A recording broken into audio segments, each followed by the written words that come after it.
Capítulo 15. Como vencer os 6 fantasmas do medo. Este é o último capítulo. Faça uma avaliação de si mesmo e descubra quantos fantasmas estão atrapalhando o seu caminho. Antes de poder pôr em prática uma única parte dessa filosofia, sua mente precisa estar pronta para recebê-la. A preparação não é difícil. Começa com estudo, análise e compreensão dos 3 inimigos de que você tem que se livrar. Eles são a indecisão, a dúvida e o medo. O 6º sentido nunca vai funcionar enquanto esses 3 sintomas negativos, ou mesmo um único, estiver em sua cabeça.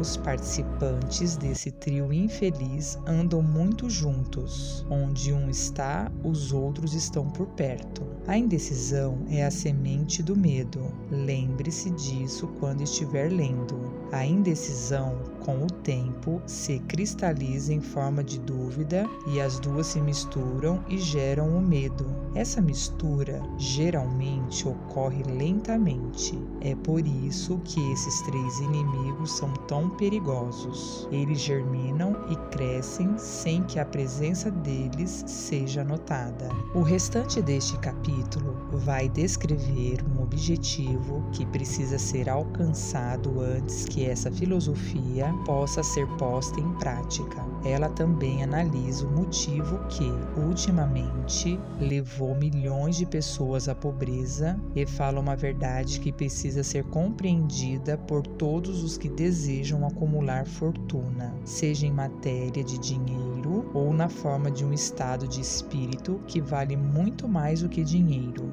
O objetivo deste capítulo é jogar uma luz sobre as causas e a cura dos 6 medos básicos. Antes de derrotar qualquer inimigo, é preciso saber o nome dele, seus hábitos e onde ele se esconde. Enquanto estiver lendo, analise-se sinceramente e determine quais dos 6 medos mais comuns grudaram em você. Não se iluda com as práticas desses sutis inimigos. Às vezes, eles ficam escondidos na mente subconsciente, onde são difíceis de serem localizados e, mais ainda, de eliminar. Os 6 medos básicos. São 6 os medos básicos e todo ser humano padece de um ou mais deles, de vez em quando. A maioria das pessoas tem sorte se não sofrer de todos os 6. Pela ordem mais comum em que aparecem são eles: o medo da pobreza, o medo da crítica, o medo da doença. Estes costumam estar na base das preocupações da maioria das pessoas. O medo de perder o amor de alguém, o medo da velhice, o medo da morte. Todos os outros medos são de menor importância e normalmente podem ser agrupados sobre um desses principais. Como uma maldição, a prevalência de um desses medos ocorre em ciclos. Por quase 6 anos, enquanto a depressão se alastrava, nós afundávamos no medo da pobreza. Durante a Grande Guerra, estávamos no ciclo do medo da morte. Logo após a guerra, estávamos no ciclo do medo da doença, como provaram as epidemias que se espalharam mundo afora. Medos não são nada mais, nada menos do que estados de espírito. E estados de espírito podem ser controlados e dirigidos. Como todo mundo sabe, os médicos estão menos sujeitos a serem acometidos por uma doença do que as pessoas comuns, pelo simples fato de os médicos não terem medo delas. Médicos sem medo ou hesitação têm contato físico com centenas de pessoas diariamente que sofrem de doenças contagiosas como varíola e nem por isso são infectados. A imunidade que eles têm frente às doenças decorre largamente, se não exclusivamente, da absoluta falta de medo deles. As pessoas não criam nada que não sejam capazes de conceber, primeiro por um impulso de pensamento. A este conceito segue-se outro, de ainda maior importância, Os impulsos de pensamento das pessoas começam a se traduzir imediatamente em equivalentes físicos, independentemente desses pensamentos serem voluntários ou não. Os impulsos de pensamento que são captados do éter, como que por acaso pensamentos soltos por outras pessoas, podem determinar o destino financeiro, profissional ou social de alguém, tanto quanto aqueles que a pessoa cria porque quer. Aqui nós estamos lançando as bases para apresentar um fato de suma importância para aqueles que não entendem porque determinadas pessoas parecem ter sorte, enquanto outras, com o mesmo talento, formação, experiência e capacidade cerebral, se não maior, parecem condenadas a cavalgar nas asas da má sorte. E isso pode ser explicado da seguinte maneira: todo ser humano tem a capacidade de controlar a mente e, com este controle, obviamente, toda pessoa pode abri-la para impulsos de pensamento miseráveis que são lançados por outros cérebros, ou trancar as portas com toda a força e só deixar entrar os impulsos de pensamento que permitir. A natureza deu às pessoas controle absoluto sobre uma única coisa, que são os pensamentos. Esse fato, justamente com aquele que diz que tudo o que uma pessoa cria começa na forma de um pensamento, nos aproxima muito do princípio pelo qual os medos podem ser dominados. Se for mesmo verdade que todo pensamento tem uma tendência a se converter num equivalente físico, e isso é verdade, sem qualquer sombra de dúvida, é igualmente verdade que os impulsos de pensamento do medo e da pobreza não podem ser traduzidos em termos de coragem e lucros. Os habitantes dos Estados Unidos começaram a pensar em termos de pobreza depois do crash de 1929. Lenta, mas inexoravelmente, o pensamento das massas se cristalizou num equivalente físico, que passou a ser chamado de depressão, e isso tinha que acontecer, conforme as leis da natureza. O medo da pobreza. Não há meio termo entre pobreza e riqueza. A estrada que leva à pobreza vai na direção oposta da que leva à riqueza. Se você deseja ser rico, precisa se recusar a aceitar qualquer circunstância que leve à pobreza. A palavra riqueza está sendo usada aqui em sentido amplo, podendo significar riqueza financeira, espiritual, mental ou material. O ponto de partida da estrada para a riqueza é o desejo. No capítulo 1, você recebeu instruções completas para o uso adequado do desejo. Neste capítulo, que trata do medo, vai receber instruções completas para preparar a mente para fazer uso prático dos desejos. Aqui, portanto, é o lugar para lançar um desafio que vai determinar com toda certeza o quanto dessa filosofia você já incorporou. Esse é o momento em que você pode se tornar um profeta e prever precisamente o que o futuro reserva para você. Se depois de ler este capítulo estiver disposto a aceitar a pobreza, pode ficar tranquilo que é isso que você vai ter. É uma situação da qual não dá para fugir. Se optar pela riqueza, defina de que tipo e que quantidade será suficiente para lhe satisfazer. Você já conhece o caminho que leva à riqueza. Recebeu um mapa que, se for seguido, vai lhe manter nessa pista. Se não der a partida ou desistir antes de chegar, o único culpado será você. Essa responsabilidade é sua. Nenhuma desculpa vai livrar você da responsabilidade se fracassar ou se recusar a exigir uma vida rica, porque querer ser rico só depende de uma coisa que você pode controlar. Aliás, a única coisa que você pode controlar, que que é o seu estado mental. Um estado mental ou de espírito é algo que uma pessoa tem, não pode ser comprado, tem que ser criado. O medo da pobreza é um estado de espírito, nada mais, mas é o suficiente para destruir as chances de realização em qualquer projeto. Uma verdade que ficou dolorosamente patente na época da depressão. Esse medo paralisa a razão, destrói a imaginação, mata a autoconfiança, solapa o entusiasmo, desencoraja as iniciativas, leva à falta de clareza dos objetivos, favorece os adiamentos, desfaz o entusiasmo e invibiliza o autocontrole. Ele tira todo o charme de uma pessoa, destrói a possibilidade de pensar com clareza, mina a concentração, ganha da perseverança, anula a força de vontade, destrói a ambição, obscurece a memória e é um convite ao fracasso em todas as formas. Ele mata o amor e assassina as emoções mais nobres do coração,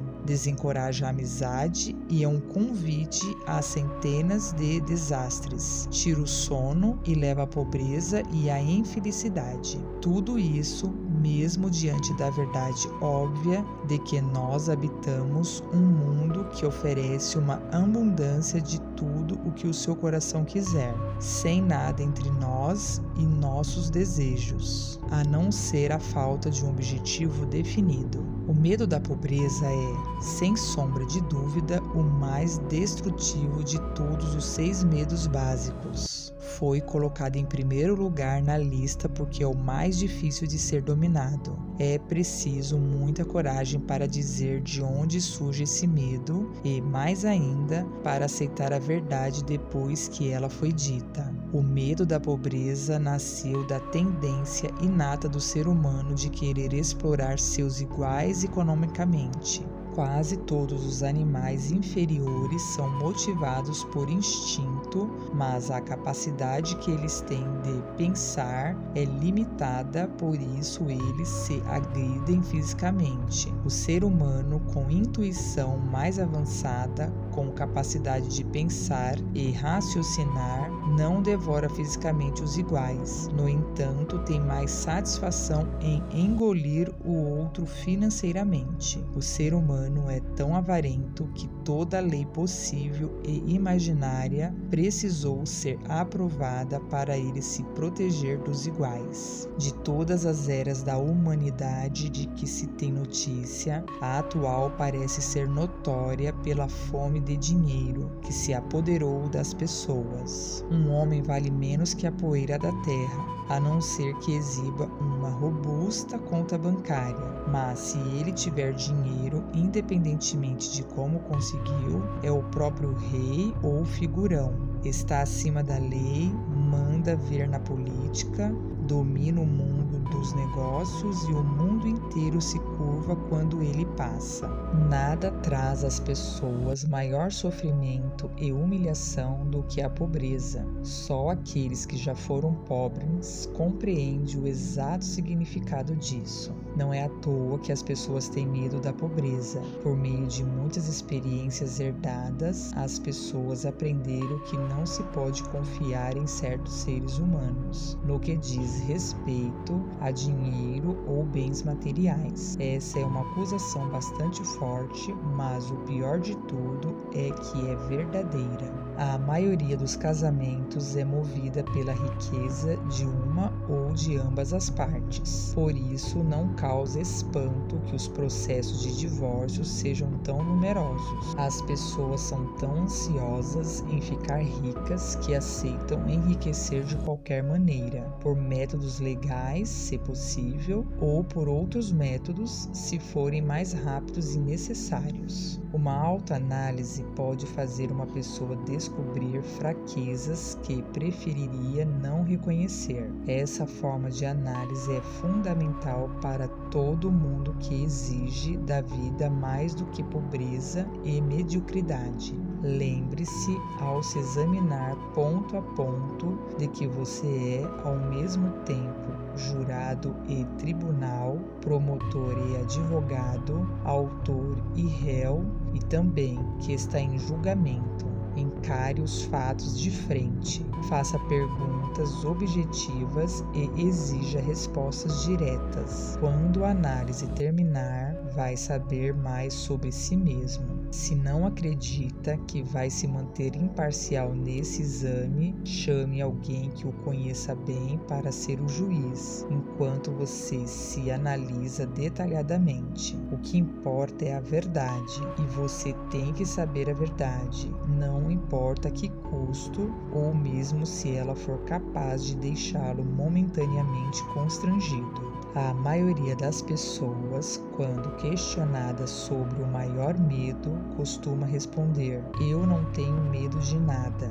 Esta seria uma resposta equivocada, porque pouca gente percebe o quanto é limitada e maltratada física e espiritualmente por algum tipo de medo. A emoção do medo é tão profundamente arraigada que as pessoas podem passar a vida inteira com esse peso nas costas sem se dar conta da presença dele. É somente uma análise criteriosa que vai revelar a presença desse verdadeiro inimigo da raça humana. Quando começar um exame desse tipo, mergulhe profundamente na sua personalidade. Aqui vai uma lista de sintomas que você deve procurar. Sintomas do medo da pobreza. Indiferença. Geralmente se expressa pela falta de ambição, pela disposição de aceitar a pobreza e aceitar qualquer pagamento que a vida lhe der, sem ao menos protestar.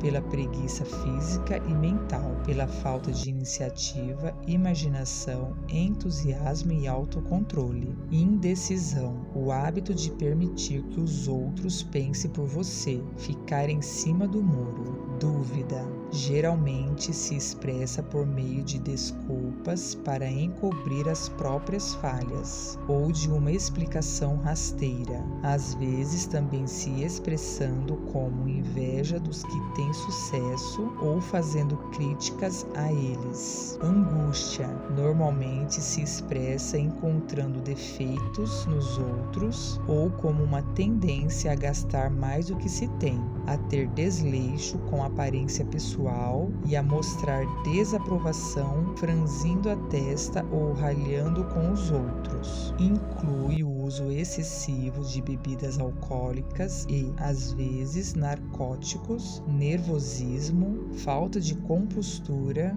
excessiva preocupação com o que os outros pensam e falta de autoconfiança. Excesso de cuidado, o hábito de olhar sempre o lado negativo de toda e qualquer situação, pensamento e falando sobre possibilidades de fracasso, em vez de se concentrar em como ter êxito. Conhecer todos os caminhos que levam ao desastre, mas nunca procurar os planos que evitam o fracasso. Esperar pela hora certa para colocar ideias e planos em ação, até que essa espera acaba virando um hábito permanente. Focar sempre em quem fracassou e se esquecer de quem deu certo. Ver o buraco no meio da rosca e não enxergar a rosca em si. Pessimismo, que pode levar à indigestão, evacuação insuficiente, autointoxicação, mau hálito e mal-estar geral.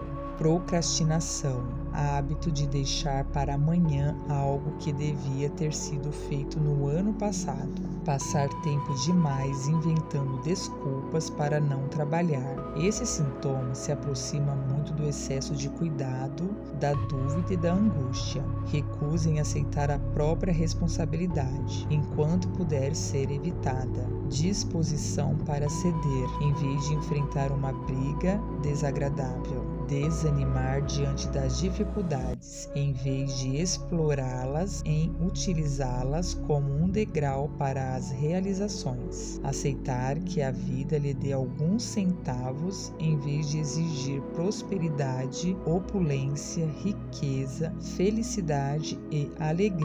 Planejar o que fazer se fracassar, em vez de queimar todas as pontes de modo a tornar o recuo impossível. Fraqueza e geralmente total falta de autoconfiança, objetividade, autocontrole, iniciativa, entusiasmo, ambição e capacidade de raciocínio. Avareza, acreditar que vai ficar pobre em vez de exigir ser rico. Aliar-se àqueles que sucumbiram à pobreza em vez de procurar a companhia de quem exige riqueza e consegue.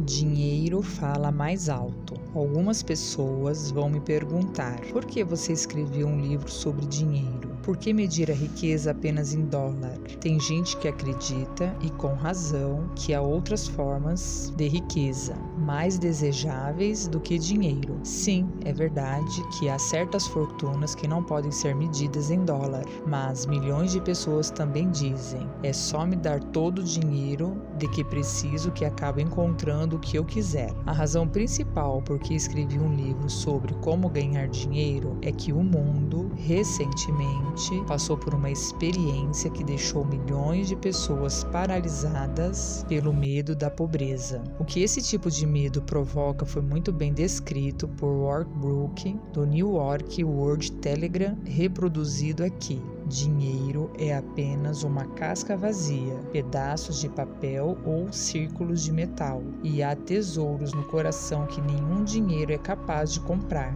Mas a maioria das pessoas, quando está na pior, não consegue pensar em mais nada para sustentar o espírito. Quando um homem está perdido na rua, incapaz de conseguir um emprego sequer, alguma coisa acontece com o seu espírito que nós sempre podemos observar nos ombros arqueados, na maneira como usa o chapéu, no andar e no olhar. Ele não pode escapar de um sentimento de inferioridade diante de pessoas com um emprego normal, mesmo que saiba que elas não são iguais a ele em matéria de caráter, talento ou inteligência. Os outros, inclusive seus amigos, sentem, por outro lado, um sentimento de superioridade e o olham, talvez inconscientemente, como se ele fosse uma vítima. Ele pode viver de empréstimos por algum tempo, mas não o suficiente para sustentá-lo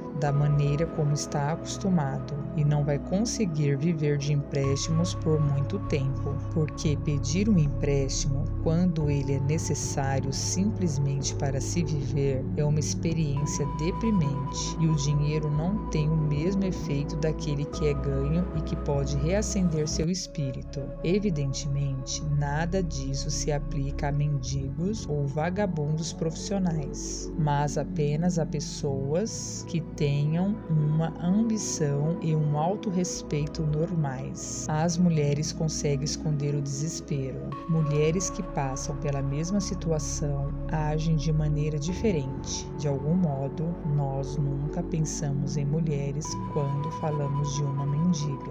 Raramente elas entram na fila do auxílio-desemprego, raramente são vistas mendigando nas ruas e não são tão reconhecíveis na multidão pelos sinais que são tão visíveis na hora de identificar um homem fracassado. É claro que eu não estou falando daquelas maltrapilhas de cidades grandes, que corresponde aos vagabundos profissionais. Falo de mulheres razoavelmente bonitas, decentes e inteligentes. Devem existir muitas, mas o desespero delas não é tão aparente. Talvez elas se matem. Quando um homem está na pior, ele tem todo o tempo do mundo para ficar vagabundeando. Pode viajar quilômetros só para procurar procurar um emprego e descobrir que a vaga já foi ocupada, ou que é um daqueles empregos que não pagam salário, só uma comissão sobre a venda de alguma quinquilharia que ninguém compra, a não ser por pena. Recusando-se a se sujeitar a isso, ele se vê de volta às ruas, sem ter para onde ir, e assim ele continua perambulando. Fica olhando para as vitrines, vendo artigos de luxo que não pode comprar e se sente inferior e dá lugar às pessoas que olham as vitrines com um interesse verdadeiro. Ele vai até a estação de trem ou se acomoda numa biblioteca para relaxar as pernas e se aquecer um pouco, mas isso não é procurar emprego, de modo que ele logo volta a caminhar. Ele pode até não saber, mas perambular sem destino revela o seu fracasso, de um modo que nem as feições entregam. Ele pode até estar bem vestido, com roupas da época em que tinha um emprego fixo, mas as roupas não podem disfarçar a postura cabisbaixa. O dinheiro faz diferença. Ele vê milhares de outras pessoas, contadores, funcionários públicos, químicos ou maquinistas de trem, todas ocupadas com o trabalho, e as inveja do fundo da alma. Elas têm independência, autorrespeito e masculinidade, e ele simplesmente não consegue se convencer de que também é um homem bom, embora estivesse disposto a contestar isso e se dar um julgamento favorável a toda hora. É só o dinheiro que faz essa diferença nele. Com um pouquinho de dinheiro, ele voltaria a ser o que era antes. Alguns patrões se aproveitam grotescamente de pessoas como essas. As agências de emprego penduram uns cartazetes coloridos oferecendo salários miseráveis para fracassados, de 12 a 15 dólares por semana. Um salário de 18 dólares por semana já seria uma beleza, e ninguém pendura um cartaz colorido na frente de uma agência oferecendo 25 dólares semanais. Eu tenho um anúncio de classificado de um jornal local com vagas para um bom funcionário, com boa caligrafia, para anotar as encomendas por telefone de uma lanchonete das 11 às 14 horas, por 8 dólares por mês, não por semana, mas por mês. O anúncio também pede para a pessoa informar religião. Dá para imaginar uma afronta dessas? Colocar um anúncio procurando um bom funcionário para trabalhar a 11 centavos por hora e ainda pedir que a pessoa diga qual a sua religião? Mas é isso o que se oferece aos fracassados. O medo da crítica. Como é que o homem desenvolveu esse medo? Ninguém sabe exatamente, mas uma coisa é certa: todos o temos num grau altamente desenvolvido. Alguns dizem até que esse medo estreou mais ou menos na mesma época em que a política virou uma profissão. Outros acreditam que esse medo pode estar ligado ao tempo em que as mulheres começaram a se preocupar com o estilo de suas roupas. Como este autor não é humorista nem profeta, ele está mais inclinado a atribuir o medo da crítica àquela parte da natureza humana que faz com que uma pessoa não só queira tomar os bens do companheiro para si, mas que também justifica as ações por meio de críticas ao caráter do outro. É fato notório que qualquer ladrão vai criticar a pessoa de quem ele rouba e que políticos procuram se eleger não exibindo suas qualificações e virtudes, mas tentando arruinar a reputação dos adversários. O medo da crítica aparece de várias maneiras, sendo que a maioria é absolutamente mesquinha e banal. Homens carecas, por exemplo, ficaram assim simplesmente pelo medo da crítica. Os homens ficam careca por causa de chapéus muito apertados que bloqueiam a circulação do sangue para a raiz dos cabelos. E os homens usam chapéus não porque deles precisem, mas porque é o que todo mundo faz. A pessoa acaba se enquadrando e copia as outras com medo de ser criticada. As mulheres raramente ficam carecas, nem veem os cabelos rarearem, porque usam chapéus que ficam mais soltos na cabeça, só servem para enfeitar mesmo. Mas que ninguém pense que as mulheres estão livres do medo da crítica. Se alguma mulher disser que é superior aos homens no que diz respeito a esse medo, peça para ela andar na rua com um chapéu de 1890. Os espertíssimos fabricantes de roupas não demoraram a capitalizar esse medo básico da crítica, que tanto amaldiçoa a humanidade. Toda nova estação traz um novo estilo nos objetos de vestuário. Quem cria esses estilos? Certamente não a compradora das roupas, mas o fabricante. E por que ele muda de estilo com tanta frequência? A resposta é óbvia. Ele muda o estilo para poder vender mais roupas. Pela mesma razão, os fabricantes de automóveis, com poucas e muito honrosas exceções, mudam o estilo dos carros toda a temporada.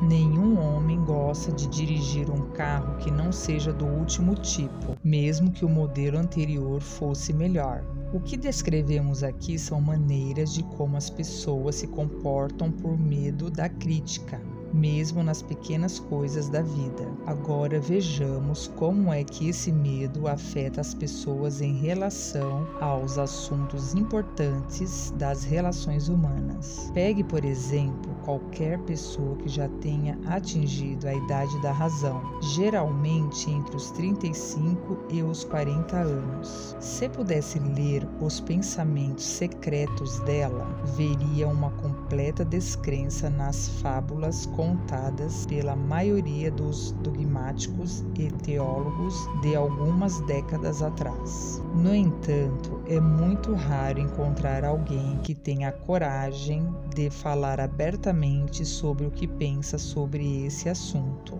Se forem muito pressionadas, a maioria das pessoas vai preferir mentir do que confessar que não acredita nas histórias ligadas ao tipo de religião que as acorrentava antes da era das descobertas científicas e da educação. Porque uma pessoa comum, mesmo em dias esclarecidos como os de hoje, evita mostrar a descrença sobre as fábulas que compunham a base da maioria das religiões algumas décadas atrás? A resposta é porque elas têm medo de serem criticadas. Homens e mulheres já foram queimados vivos por se atreverem a dizer que não acreditavam em fantasmas.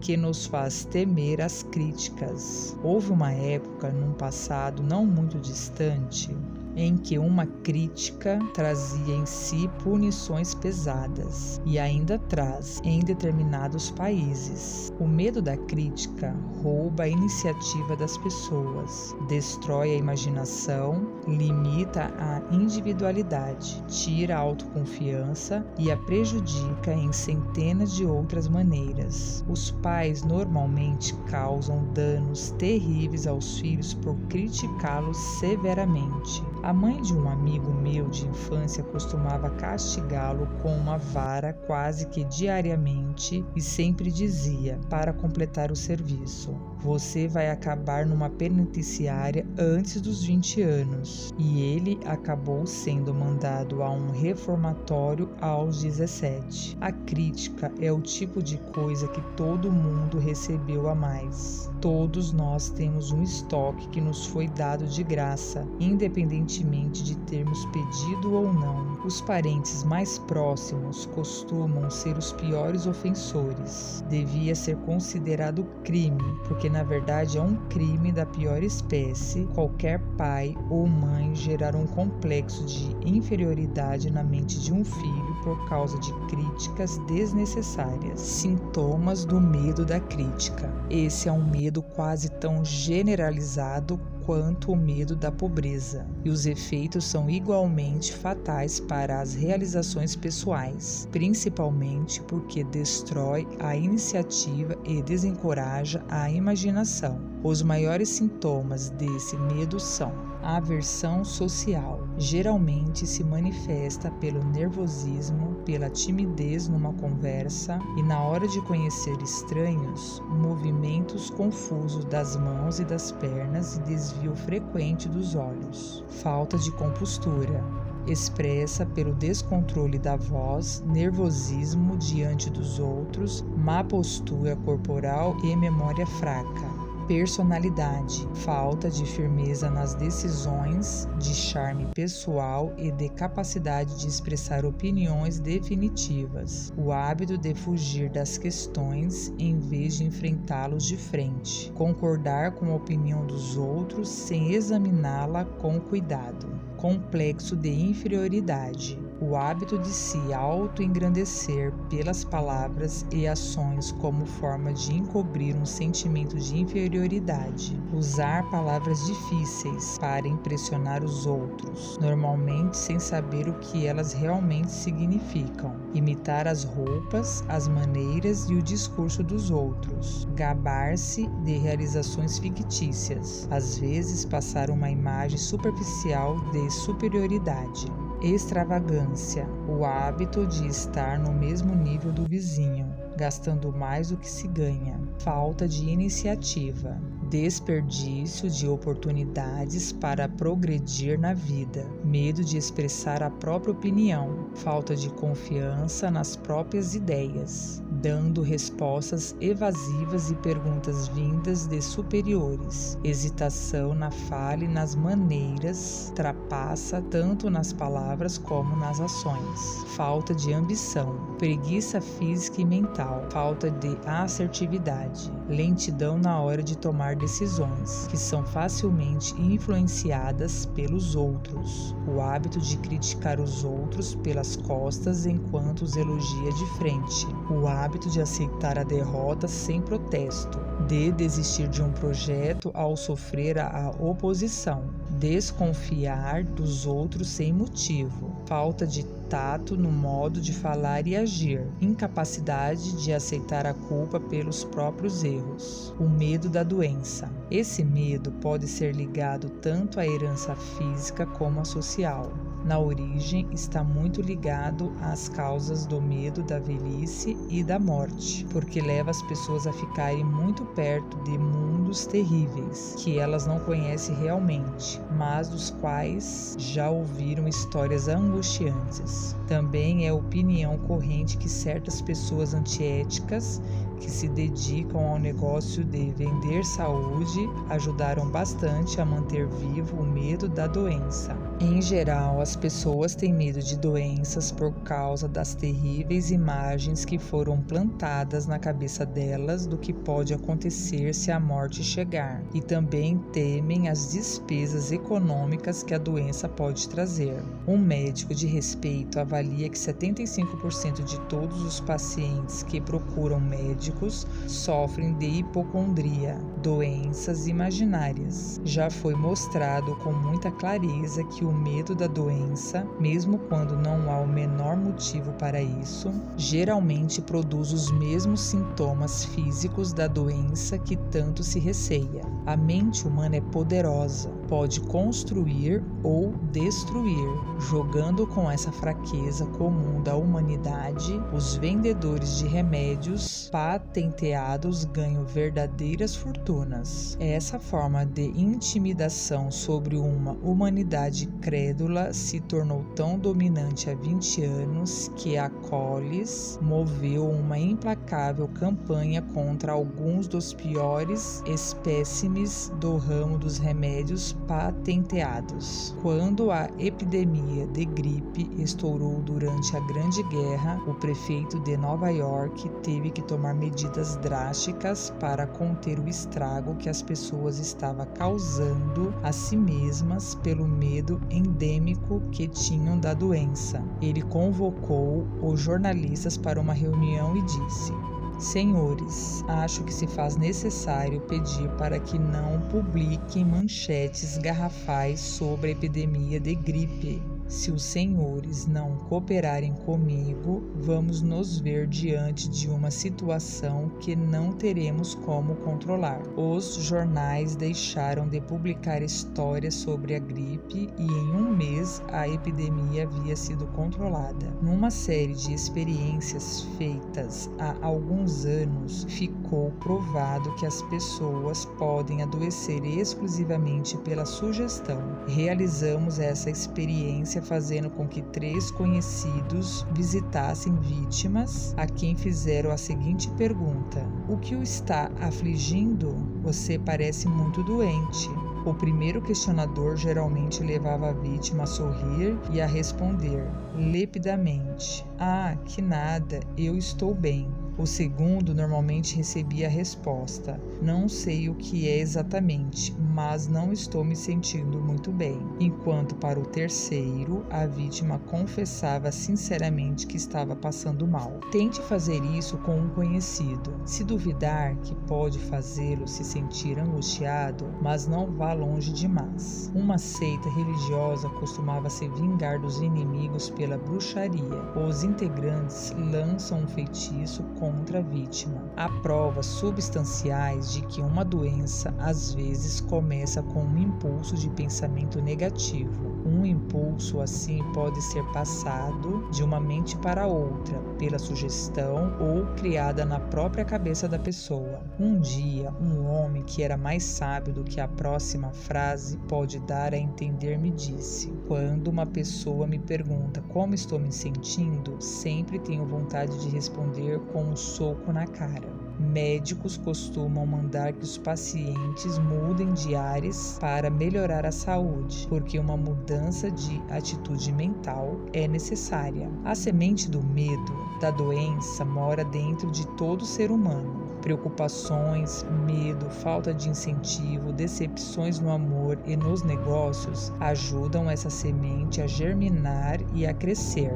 A recente depressão econômica fez os médicos ficarem correndo de um lado para o outro, porque todo tipo de pensamento negativo pode causar uma doença. As decepções no amor e nos negócios estão no alto da lista das maiores causas do medo da doença. Um jovem certa vez sofreu uma desilusão amorosa que o fez dar entrada no hospital. Passou vários meses entre a vida e a morte. Um psicólogo foi chamado para ajudar. O especialista trocou as enfermeiras e colocou perto do paciente uma jovem muito atraente que começou, num arranjo prévio com o médico, a tratá-lo amorosamente desde o primeiro dia na função. 3 semanas depois, o paciente recebia a alta do hospital, agora sofrendo de uma doença totalmente diferente. Estava apaixonado. O remédio devia ser só um placebo, mas o paciente e a enfermeira acabaram se casando. Ambos gozam de boa saúde enquanto escrevo este livro. Os sintomas do medo da doença. Os sintomas desse medo, quase que universal, são autossugestão, o hábito de se valer de autossugestões negativas, procurando e esperando encontrar os sintomas de todo tipo de doença. Curtir doenças imaginárias e falar delas como se fossem reais. O hábito de experimentar todo tipo de modismo e simpatia que os outros dizem ter algum valor terapêutico. Falar de operações, acidentes e outras doenças com os outros. Experimentar dietas, exercícios físicos e métodos de emagrecimento sem orientação profissional. Experimentar remédios caseiros, remédios patenteados e remédios de curandeiros. Hipocondria. O hábito de ficar falando de doença, de se concentrar a mente nelas e esperar que apareçam até ter um colapso nervoso. Nenhum remédio engarrafado consegue curar essa mania. Ela surge com os pensamentos negativos e só os pensamentos positivos podem curá-la. Dizem que a hipocondria, um termo médico para uma doença imaginária, certas vezes faz tanto estrago quanto a doença que se teme. A maioria das chamadas doenças nervosas vem de doenças imaginárias. Falta de exercício. O medo de uma doença geralmente interfere nos exercícios físicos que seriam adequados à pessoa, e o resultado é o aumento de peso quando se evita o mundo exterior. Suscetibilidades. O medo da doença acaba com a resistência natural do corpo e cria uma condição favorável para qualquer doença. O medo da doença geralmente está muito ligado ao medo da pobreza, especialmente no caso do hipocondríaco, que frequentemente se preocupa com a possibilidade de ter que pagar despesas médicas e hospitalares muito altas. Esse tipo de pessoa passa tempo demais se preparando para a doença, falando da morte, poupando dinheiro para o túmulo no cemitério e para as despesas do funeral, etc. Autopiedade. O hábito de tentar ganhar a simpatia alheia, valendo-se para isso de doenças imaginárias. As pessoas costumam recorrer a esse truque para não trabalhar. O hábito de criar uma doença para encobrir uma pura e simples preguiça ou como desculpa para a falta de ambição.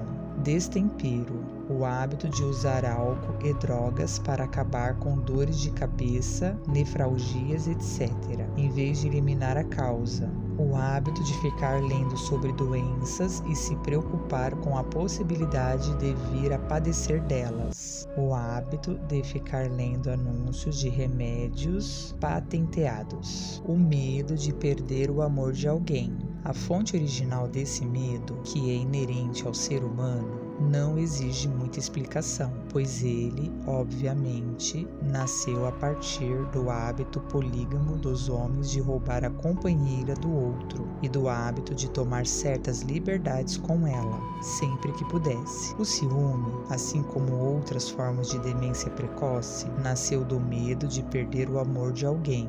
Esse é o mais doloroso dos temores básicos que acometem as pessoas. Provavelmente, ele gera mais transtorno no corpo e na mente do que qualquer um dos outros medos básicos, e muitas vezes leva à loucura permanente. O medo de perder o amor de alguém provavelmente remonta à Idade da Pedra, quando os homens roubavam as mulheres pelo uso da força bruta. Hoje, eles continuam a roubar as fêmeas, mas as técnicas são diferentes. Em vez da força, eles apelam para o convencimento, a promessa de comprar roupas bonitas, automóveis e outras iscas muito mais eficazes. Os hábitos dos homens são muito parecidos com os do início da civilização, mas a expressão é diferente. Uma análise criteriosa revela que as mulheres são mais suscetíveis a esse medo do que os homens, algo que se explica facilmente. As mulheres aprenderam pela experiência que os homens são polígamos por natureza e que não devem confiar neles ou deixá-los nas mãos das rivais. Sintomas do medo de perder o amor de alguém. Os indicadores desse medo são: ciúme, o hábito de ter ciúme de amigos e pessoas queridas, mesmo sem qualquer indício ou prova razoável. O ciúme é uma forma de demência precoce que às vezes leva à violência sem o menor motivo. Colocar defeitos. O hábito de colocar defeitos em amigos, parentes, colegas de trabalho e pessoas queridas à menor provocação ou sem motivo. Jogo. O hábito de jogar, roubar, trapacear e decorrer outros tipos de risco para arranjar dinheiro para as pessoas queridas, achando que o amor pode ser comprado. O hábito de gastar mais do que se ganha, de fazer dívidas, de comprar presentes caros para quem se ama, para criar uma impressão favorável. Insônia, nervosismo, falta de perseverança, de vontade de autoconfiança, descontrole e mau humor. O medo da velhice. Em geral, esse medo nasce de duas fontes. Primeiro, há de que com a velhice vem a pobreza. Segundo, e de longe a mais comum, pelas lições falsas e cruéis que as pessoas receberam, a ferro e fogo, no passado, além dos outros truques cruelmente desenhados para escravizar o ser humano pelo medo.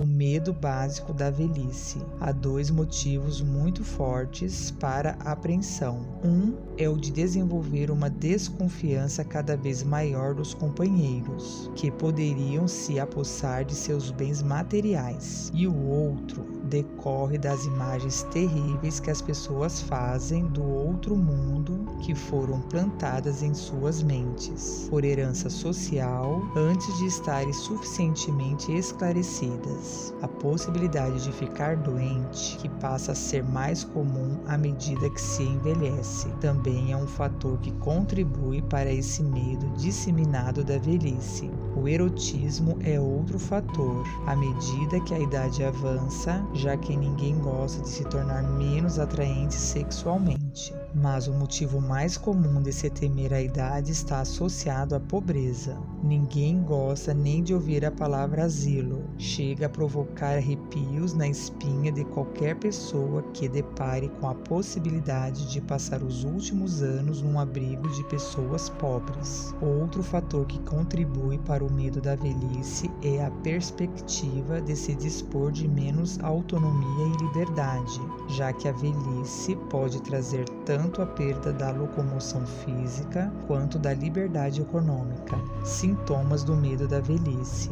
Os sintomas mais comuns desse medo são a tendência de desacelerar o ritmo e desenvolver um complexo de inferioridade na época da maturidade mental, em torno dos 40 anos, acreditando equivocadamente que se está começando a falhar por causa da idade. O fato é que os anos mais úteis de uma pessoa, tanto mental como espiritualmente, chegam entre os 40 e os 60 anos. O hábito de viver pedindo desculpas, dizer que está ficando velho simplesmente porque já passou dos 40 ou dos 50 anos, em vez de inverter a regra e demonstrar gratidão por ter chegado à idade da razão e do entendimento.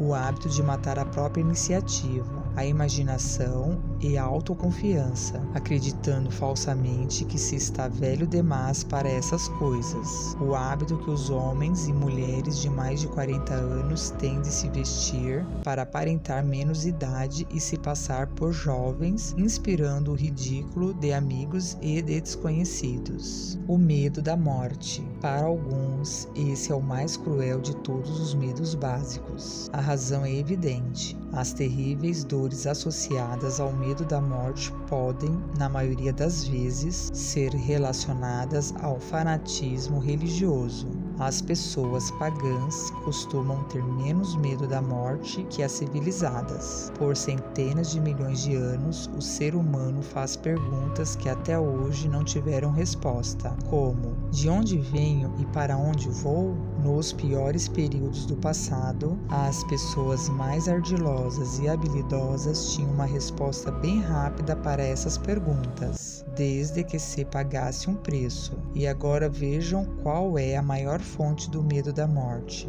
Entre na minha tenda, abrace a minha fé, aceite os meus dogmas e eu vou lhe dar o bilhete que vai lhe guiar direto ao paraíso quando morrer, anuncia um líder sectário. Agora, se quiser ficar fora da tenda, o diabo irá lhe pegar e lhe queimar por toda a eternidade. Toda a eternidade é muito tempo. E fogo é uma coisa horrível. A ideia de uma punição eterna, ainda mais com fogo, não só faz as pessoas temerem a morte, como também perder a razão. Ela destrói o interesse na vida e torna a felicidade impossível. Nas minhas pesquisas, encontrei um livro chamado Catálogo de Deuses, que trazia uma lista de 30 mil deuses que já haviam sido venerados pelos seres humanos. Veja essa. 30 mil deuses representados por todo tipo de coisa, desde um lagostim até o próprio homem. Não admira que os seres humanos fiquem com medo à medida que a morte se aproxima. Apesar de o líder religioso não ter condições de dar um salvo-conduto até o paraíso, nem de fazer o infeliz descer ao inferno, essa última possibilidade parece ser tão terrível que só o fato de ele pensar nisso toma conta da imaginação de uma maneira tão realista que chega a paralisar a razão e despertar o medo da morte.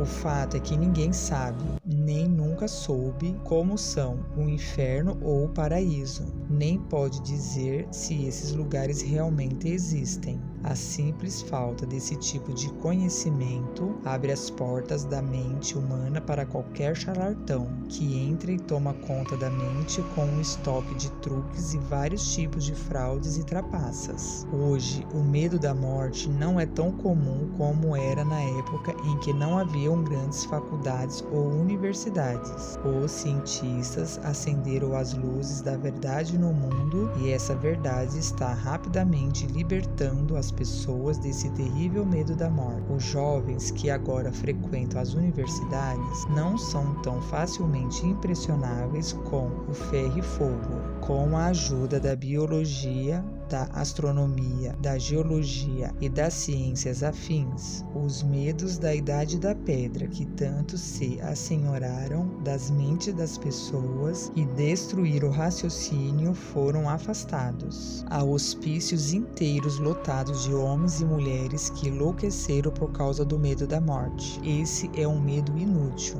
A morte vai chegar de qualquer jeito. Pense nela como uma necessidade e tire isso da cabeça. Ela tem que ser necessária, senão não existiria. Talvez nem seja tão ruim quanto se imagina. O mundo inteiro é composto de apenas duas coisas: energia e matéria. No curso básico de física, nós aprendemos que nem a matéria nem a energia, as duas únicas realidades que o ser humano conhece, pode ser criadas ou destruídas. Podem ser transformadas. Destruídas, jamais. Se a vida for alguma coisa, é energia. Se nem a energia, nem a matéria podem ser destruídas, então é claro que a vida também não pode. A vida, como as outras formas de energia, pode passar por vários processos de transição, de mudança, mas nunca pode ser destruída. A morte não passa de uma transição. Se a morte não for apenas uma mudança ou transição, então nada vem depois dela, a não ser um longo e eterno sono tranquilo. E não há por que ter medo do sono. Portanto, trate-se de se livrar de uma vez por todas do medo da morte. Sintomas do medo da morte. Os sintomas gerais desse medo são o hábito de pensar em morrer, em vez de aproveitar a vida ao máximo, geralmente devido a alguma falta de objetivo ou de algo melhor para fazer. Esse medo é mais comum entre os idosos, mas às vezes os mais jovens também são vítimas deles. O maior remédio contra o medo da morte é um desejo ardente de se fazer alguma coisa, prestando um serviço útil aos outros. Quem é ocupado raramente tem tempo para ficar pensando na morte. Acha a vida interessante demais para ficar se preocupando com isso. Às vezes, o medo da morte vem acompanhado do medo da pobreza, quando se acredita que a morte deixará as pessoas queridas à míngua. Em outros casos, o medo da morte é causado pela doença e pela consequente quebra da resistência física. As causas mais comuns do medo da morte são saúde frágil, pobreza, falta de algo adequado para se fazer, desilusão amorosa, loucura e fanatismo religioso. Ai, as velhas angústias. Uma angústia é um estado de espírito que se baseia no medo. Ela age devagar, mas com persistência. É insidiosa e sutil. Aos pouquinhos ela vai se insinuando até paralisar o raciocínio de alguém. destruindo a autoconfiança e as iniciativas. A angústia é uma forma de medo prolongado gerado pela indecisão e, por isso, é um estado de espírito que pode ser controlado. Uma mente inquieta é um problema e a indecisão deixa a mente inquieta. A maioria das pessoas não dispõe da força de vontade para tomar uma decisão rapidamente e aguentar as consequências, mesmo em condições normais. Nas épocas de dificuldades econômicas, como as que o mundo experimentou recentemente, uma pessoa assim acaba ficando em desvantagem, não só pela lentidão inerente com que toma decisões, mas também por ser influenciada pela indecisão dos outros, que acabaram gerando uma cultura de indecisão em massa. Durante a depressão, no mundo inteiro, a atmosfera ficou contaminada com medites e preocupacionites, duas doenças mentais que começaram a espalhar germes depois do frenesi da bolsa em 1929. Só existe um antídoto conhecido contra esses dois germes: o hábito de tomar decisões firmes e imediatas, um antídoto que todo mundo pode aplicar a si mesmo. A partir do momento em que tomamos a decisão de seguir por uma linha de ação, paramos de nos preocupar com nossa situação. Uma vez entrevistei um homem que ia morrer na cadeira elétrica 2 horas depois. O condenado era o mais calmo dos 8 homens que estavam com ele na cela da morte. A calma dele era tanta que eu perguntei como ele se sentia, sabendo que em pouco tempo estaria na eternidade. Com um sorriso de confiança, ele disse: "Por mim, tudo bem. Olha só, meu irmão, daqui a pouco todos os meus problemas vão se acabar. A vida inteira eu só tive problemas. Para conseguir roupa e comida sempre foi um sofrimento. Mais um pouco e eu não vou mais precisar dessas coisas. Tenho me sentido bem desde que tive a certeza que ia morrer. E naquela hora eu decidi aceitar de bom grado o meu destino." Enquanto falava, ele devorava um jantar suficiente para 3, curtindo cada colherada e aparentemente se deliciando como se nenhuma desgraça estivesse à espera dele. A decisão fez com que aquele homem se resignasse e aceitasse o destino, mas a decisão também pode fazer com que as pessoas não aceitem as circunstâncias que julgam indesejáveis. Os 6 medos básicos acabam se transformando num estado de angústia por causa da indecisão. Livre-se para sempre do medo da morte, tomando a decisão de aceitá-la como algo de que não dá para escapar.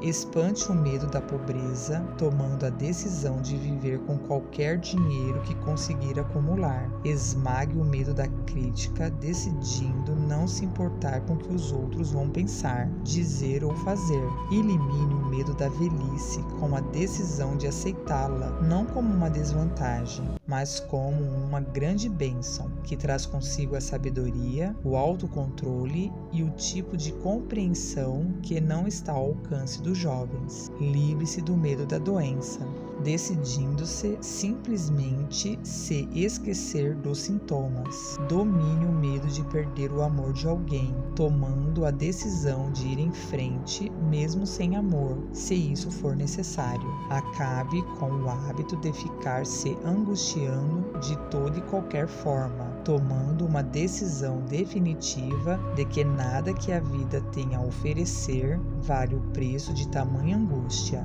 Com essa decisão virá uma altivez, uma calma e uma tranquilidade de pensamento que lhe trarão felicidade. Uma pessoa cuja cabeça esteja tomada pelo medo não só destrói as próprias chances de fazer algo inteligente, como também transmite essas vibrações destrutivas para as mentes de todo mundo com quem ela entra em contato, acabando assim por destruir as chances dela.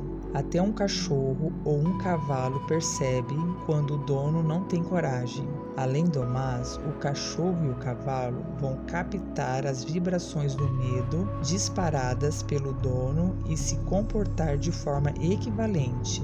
Descendo um pouco mais na hierarquia dos animais, encontramos essa mesma capacidade de captar as vibrações do medo.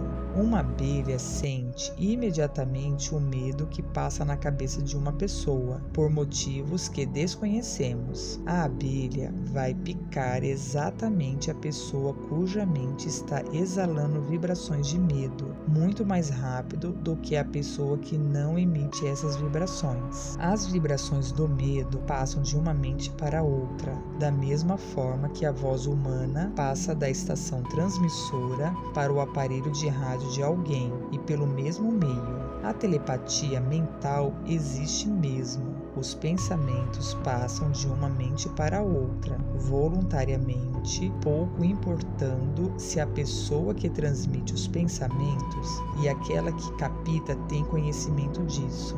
A pessoa que expressa, pelas palavras que diz, pensamentos negativos ou destrutivos, pode ter uma certeza quase absoluta de que essas palavras vão gerar uma espécie de efeito bumerangue destrutivo, retornando contra ela. A simples emanação de impulsos de pensamento destrutivos, sem palavras, produz um efeito bumerangue, que se revela de mais de uma maneira. Em primeiro lugar, e talvez o mais importante a ser lembrado, a pessoa que exala pensamentos destrutivos acaba atingindo a própria imaginação criativa. Em segundo, a presença de qualquer emoção destrutiva na mente gera uma personalidade negativa que acaba afugentando as pessoas e geralmente as transforma em antagonistas. A terceira fonte de prejuízo para a pessoa que cultiva ou emana pensamentos negativos está no significativo fato de que esses impulsos de pensamento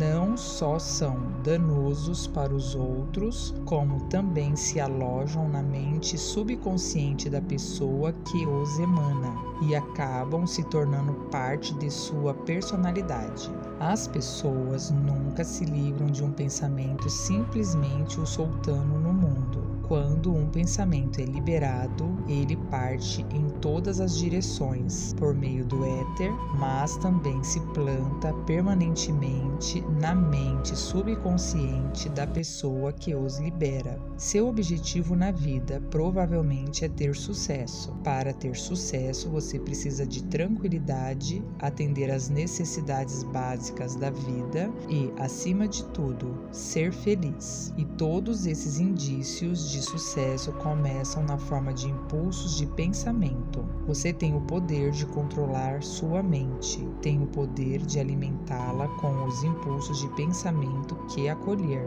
Esse privilégio vem acompanhado da responsabilidade de utilizá-los de maneira construtiva. Você é o comandante do seu próprio destino na Terra, da mesma maneira como ter o poder de controlar seus pensamentos. Você pode influenciar, dirigir e acabar controlando seu próprio ambiente, tornando sua vida aquilo que quiser, ou pode não exercer esse direito e se deixar levar pelo mar aberto das circunstâncias, onde será jogado de um lado para o outro, como um pedaço de madeira nas águas do oceano. O exercício do diabo, o sétimo mal. Além dos 6 medos básicos, tem mais um do qual as pessoas padecem. Trata-se de um solo fértil, onde as sementes do fracasso crescem com fartura. É uma coisa tão sutil que a presença dele não costuma ser detectada. Essa angústia não pode ser chamada realmente de medo, pois está mais entranhada nas pessoas e geralmente é mais fatal do que todos os 6 medos juntos. Na falta de uma expressão melhor, vamos chamá-la de suscetibilidade às influências negativas. As pessoas que acumulam fortuna sempre conseguem se proteger desse terrível mal.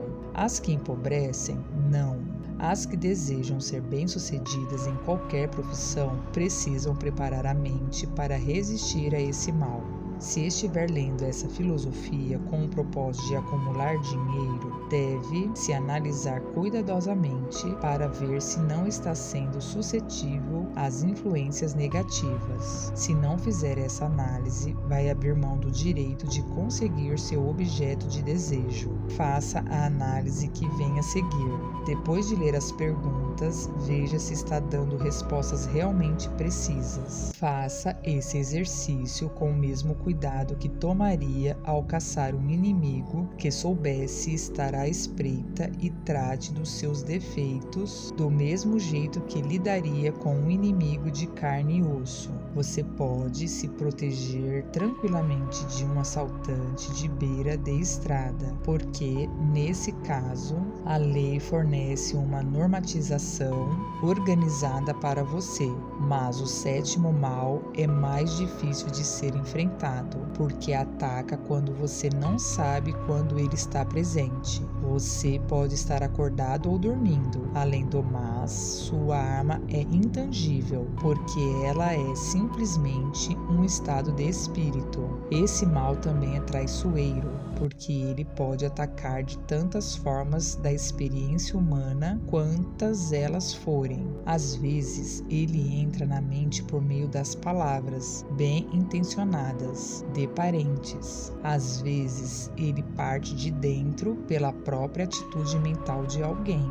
mas ele é sempre tão perigoso quanto um veneno, embora não mate tão depressa. Como se proteger das influências negativas? Para se proteger das influências negativas, sejam as suas, sejam a das pessoas que estão à sua volta, reconheça que você é um ser dotado de livre-arbítrio e use-o com frequência até que ele erga uma muralha de imunidade contra as influências negativas. Aceite o fato de que você, assim como todos os outros seres humanos, é, por natureza, preguiçoso, indiferente e suscetível a qualquer sugestão que se harmonize com a sua fraqueza. Aceite que você é, por natureza, suscetível a todos os 6 medos básicos e prepare a ferramenta do hábito para contra-atacar todos eles. Reconheça que as influências negativas geralmente atuam no seu subconsciente, por isso são tão difíceis de detectar, e mantenha a mente fechada contra todas as pessoas que de qualquer maneira o deprimam ou desanimem. Limpe o seu armário de remédios, jogue fora todos os frascos de comprimidos e pare de sucumbir às gripes, dores e doenças imaginárias. Procure deliberadamente a companhia de pessoas que influenciam a pensar e agir por si mesmo. Não espere pelos problemas, porque eles não costumam decepcionar, sempre aparecem. Com toda certeza, a fraqueza mais comum de todos os seres humanos é o hábito de deixar a mente aberta à influência negativa dos outros. Essa fraqueza prejudica ainda mais porque a maioria das pessoas não reconhece que sofre desse mal e muitas das que reconhecem não se dão o trabalho de combatê-lo, e ele acaba se tornando parte incontrolável de seus hábitos diários. Para ajudar aqueles que realmente querem se ver como são, preparamos a lista de perguntas a seguir. Leia-as e diga as respostas em voz alta, de modo a ouvir sua própria voz. Assim vai ser mais fácil ser sincero consigo. Teste de autoanálise. Você costuma reclamar de estar se sentindo mal? Se a resposta for sim, por quê? Você coloca defeito nas pessoas, mesmo diante da menor provocação? Você costuma cometer erros no trabalho e em caso positivo, por quê? Você costuma ser sarcástico e agressivo na sua conversa? Você deliberadamente evita contato com as pessoas e caso a resposta seja sim, por quê? Você costuma ter indigestão? Se a resposta for sim, por que motivo?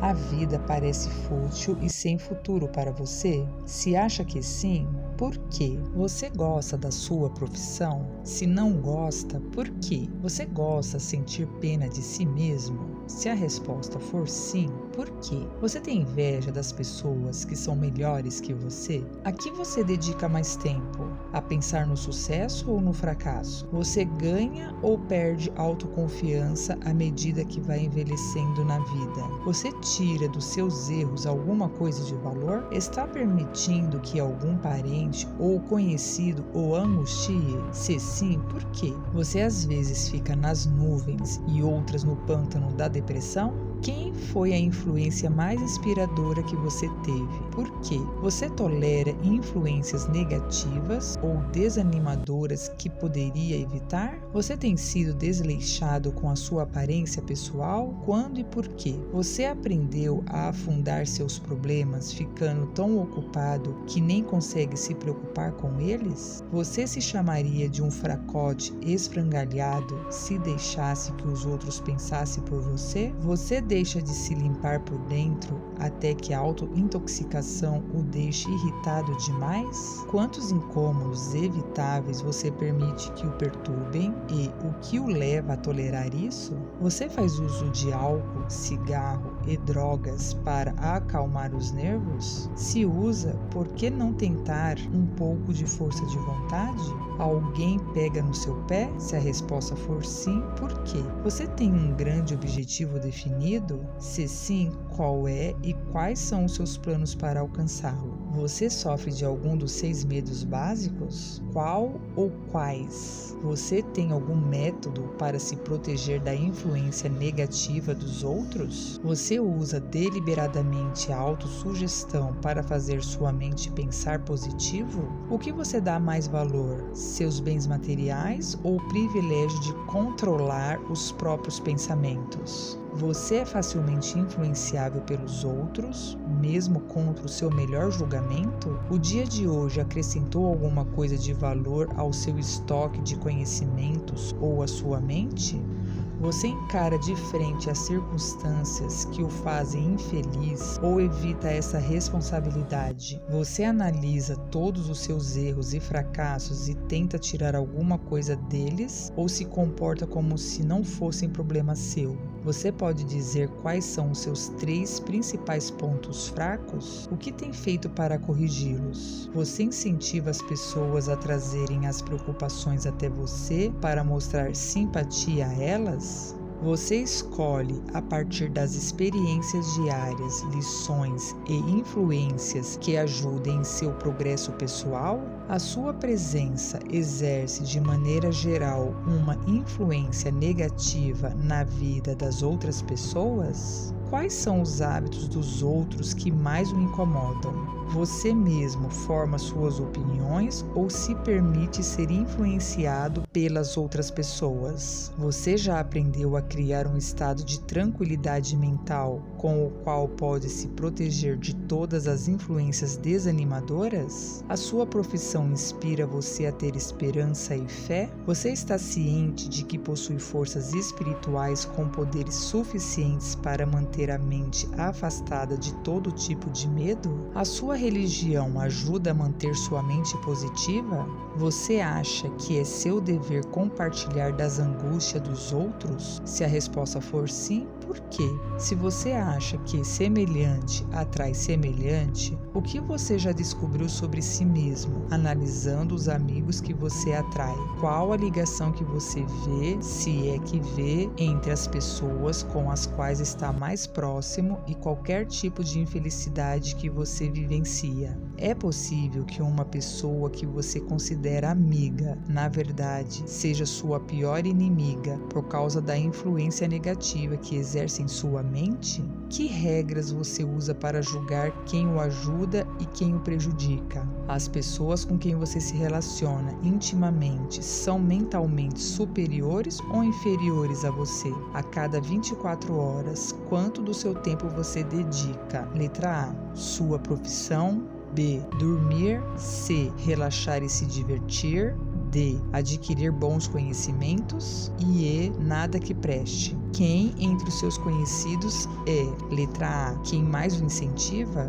B, mais o manda ser prudente? C, mais o desanima? E letra D, mais o ajuda de outras maneiras? Qual a sua maior angústia e por que você a aceita? Quando as pessoas lhe oferecem conselhos de graça que você não pediu, você aceita sem questionar ou analisa os motivos que elas podem ter para falar o que falam? O que você mais deseja acima de tudo? Você pretende realmente conseguir? Está disposto a subordinar todos os seus outros desejos em favor desse principal? Quanto tempo do seu dia você dedica a conquistar esse objetivo? Você muda de ideia com frequência? Se a resposta for sim, por quê? Você termina tudo aquilo que começa? Você se impressiona facilmente com os diplomas, títulos, profissionais ou a riqueza dos outros? Você se influencia facilmente pelo que as pessoas pensam ou falam de você? Você se submete às pessoas por causa da posição social ou financeira delas? Quem você acha que é a maior pessoa viva? De que maneira ela é superior a você?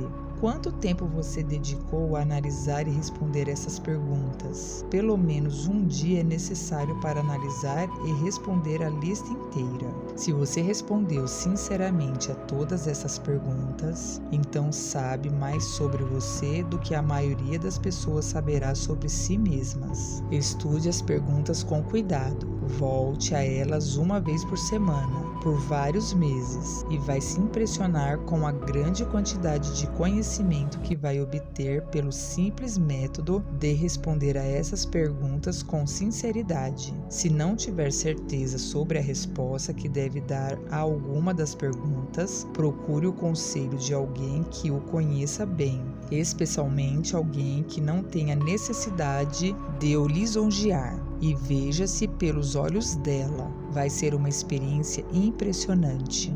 Você só tem controle sobre os seus pensamentos. Essa é a coisa mais inspiradora e significativa para os seres humanos. Reflete a natureza divina do homem, e essa prerrogativa é o único meio que você tem para controlar o seu destino. Se não conseguir controlar propriamente, pode ficar certo de que não vai controlar mais nada. Se precisar ser descuidado com suas posses, que seja então com os bens materiais. Sua mente é o seu bem espiritual. Proteja e use-a com cuidado que se deve dispensar a uma realeza divina.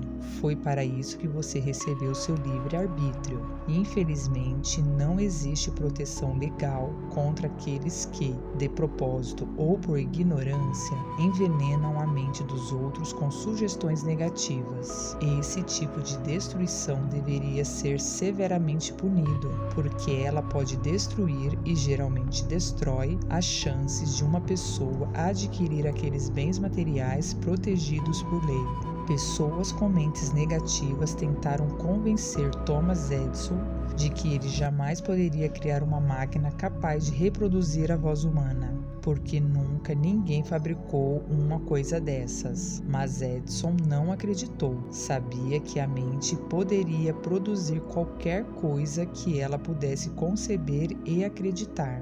E esse conhecimento foi a única coisa que fez Edison se erguer acima da massa de pessoas comuns. Pessoas com mentes negativas disseram a F.W. Wolford que ele iria falir se tentasse administrar uma loja que só vendesse artigos de 5 e 10 centavos. Mas ele não acreditou. Sabia que poderia fazer qualquer coisa dentro do racional se apoiasse seus planos na fé, exercendo o direito de tirar da própria cabeça as sugestões negativas dos outros. Ele amealhou uma fortuna de mais de 100 milhões de dólares. Pessoas de mente negativa disseram a George Washington que ele não poderia entrar em guerra contra as forças amplamente superiores da Inglaterra, mas ele exerceu o direito supremo de acreditar que podia, e é por isso que este livro foi publicado sobre a bandeira listrada dos Estados Unidos da América, enquanto o nome Lord Cornwallis foi totalmente esquecido.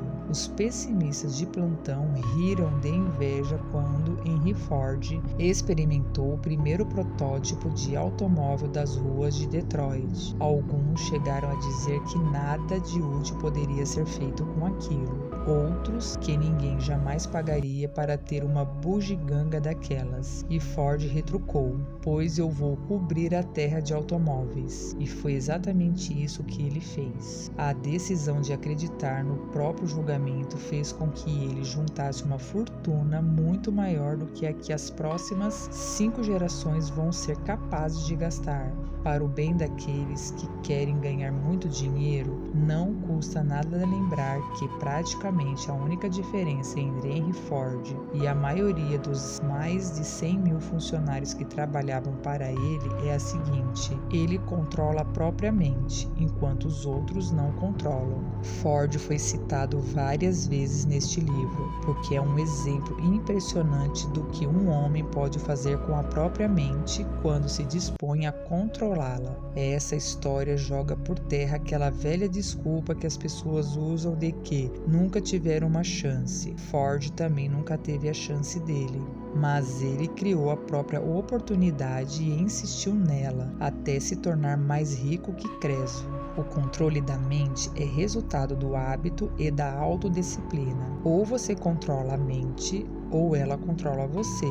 Não tem meio termo. O método mais prático para se controlar a mente é o de mantê-la ocupada com um objetivo definido, apoiado num plano bem feito. Analise o trabalho de qualquer um que tenha atingido um sucesso digno de nota e vai perceber que ele controla a própria mente e que, além disso, a direciona para atingir objetivos bem definidos. Sem esse controle, o sucesso não é possível. 57 desculpas esfarrapadas do velho si. As pessoas que não alcançam o sucesso têm uma característica em comum. Elas conhecem todos os motivos por que fracassaram e acreditam ter desculpas muito sólidas para a falta de realizações. Algumas das desculpas são até bem boladas e algumas realmente se apoiam em fatos, mas essas desculpas não servem como moeda. O que o mundo quer saber é uma coisa só: você foi bem-sucedido?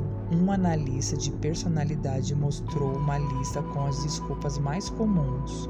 Quando ler a lista, analise-se cuidadosamente e veja quantas delas você usa. Lembre-se também de que a filosofia apresentada neste livro torna todas elas obsoletas. Se eu não tivesse que sustentar mulher e filhos, se eu tivesse mais fibra, se eu fosse rico, se eu tivesse tido uma boa educação, se eu tivesse um emprego, se não fosse pela minha saúde, se eu tivesse tempo, se a economia estivesse melhor, se as pessoas me compreendessem, se a minha situação fosse diferente, se eu pudesse viver a vida outra vez, se eu não tivesse medo do que os outros vão dizer, se eu tivesse tido uma chance, se eu tivesse uma chance agora, se as outras pessoas não tivessem armado contra mim, se nada me parar agora, se eu fosse mais novo, se eu pudesse fazer tudo o que eu quisesse, se eu tivesse nascido rico,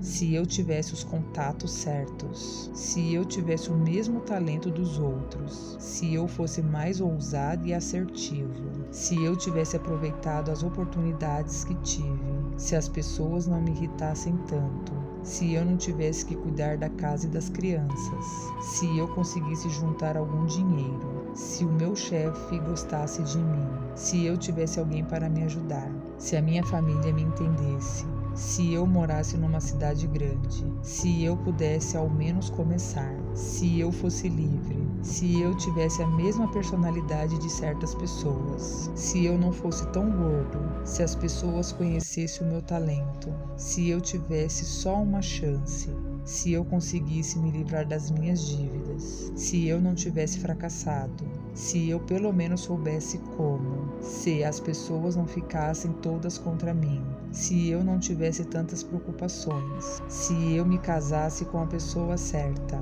se as pessoas não fossem tão burras, se a minha família não fosse tão perdulária, se eu tivesse mais confiança em mim mesmo, se a sorte não estivesse contra mim, se eu tivesse estrela, se não fosse pelo fato de que o que tem de ser será, se eu não tivesse que trabalhar tanto, se eu não tivesse perdido todo o meu dinheiro, se eu morasse em outro bairro, se eu não tivesse o meu passado, se eu tivesse o meu próprio negócio, se as pessoas pelo menos me escutassem, se, e esse é o maior se de todos, eu tivesse a coragem de me ver como realmente sou, se eu descobrisse o que há de errado comigo e tratasse de corrigir isso, aí sim eu teria chance de lucrar com os meus erros e aprender alguma coisa com as experiências dos outros, porque sei que tem alguma coisa errada comigo, senão agora eu estaria no lugar em que deveria estar, se tivesse passado mais tempo analisando as minhas falhas e menos tempo inventando desculpas para encobri-las. Inventar desculpas para justificar fracassos é um passatempo nacional.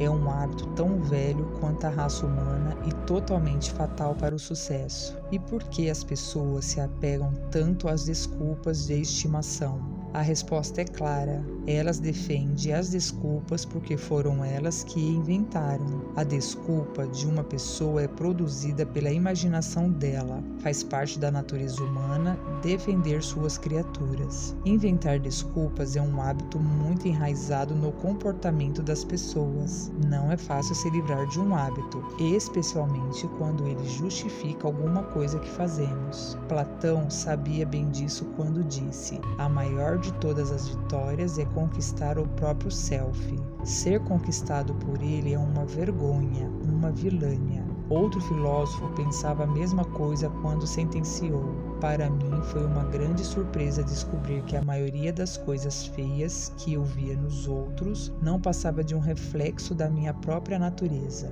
Para mim sempre foi um mistério, escreveu Albert Hubbard, porque as pessoas passam tanto tempo se iludindo com desculpas que encobrem as fraquezas. O tempo que elas gastam, se fosse usado de outra maneira, seria suficiente para curar a tal fraqueza e aí ninguém precisaria de desculpas. Por último, gostaria de lembrar que a vida é um jogo de xadrez. Quem está do outro lado é o tempo. Se você hesitar antes de mexer as peças ou não mexer rapidamente, o tempo vai acabar eliminando-as do jogo. Você está medindo forças contra um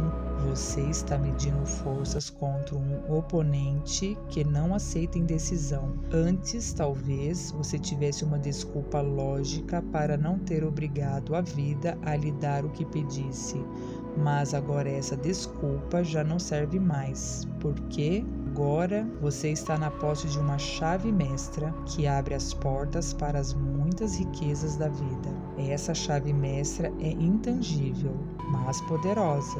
É o privilégio de poder criar na sua própria mente um desejo ardente para uma forma definida de riqueza. Você não tem que pagar nada para usar essa chave, mas existe um preço se você não usá-la, e esse preço é o fracasso. A recompensa, no entanto, é estupenda se fizer bom uso da chave. É a satisfação de conquistar o próprio self e fazer a vida lhe pagar o preço que você pedir. A recompensa vale o esforço. Será que você pode começar a se convencer? Se houver uma relação entre nós, disse o imortal Emerson, nós iremos nos encontrar. Neste final, gostaria de pegar emprestada essa citação e dizer: se houver uma relação entre nós, por meio destas páginas, nós nos encontraremos.